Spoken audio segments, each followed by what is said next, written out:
fahamu kuwa si kila anayekufanyia ubaya anakufanyia hivyo kwa sababu anakuchukia.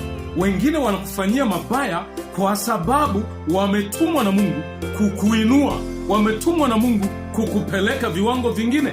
Yale mabaya wanaokufanyia, yale mateso wanaokufanyia, zile dhiki wanaokuletea zinakujenga wewe, zinakuimarisha wewe ili uende viwango vingine. Katika kitabu cha Mwanzo sura ya 50 mstari wa 20, Biblia inazungumzia habari za Yusufu akiwaambia ndugu zake kwamba wao walikusudia mabaya pale walipomuuza kwenda Misri, pale walipompiga bei kwa Potifa ili kusudi wajipatie fedha, lakini wao walikusudia mabaya, lakini Mungu aliyegeuza yale mabaya kuwa mambo mema, na alifanywa hivyo ili kuliponya na kuliokoa taifa zima la Wayahudi, taifa zima la wana wa Yakobo. Kwa hiyo akawahakikishia kwamba yale mabaya waliomfanyia Mungu aliyegeuza kuwa mema.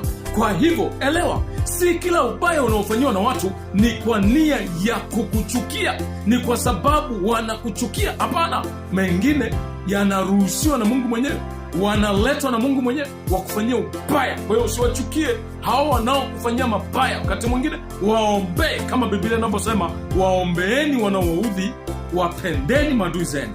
Mungu akubariki sana. Endelea kupenda maadui, endelea kuwaombea wale wanaokuudhi, sababu yawezekana wametumwa na Mungu. Waombee, usiwachukie. Amen.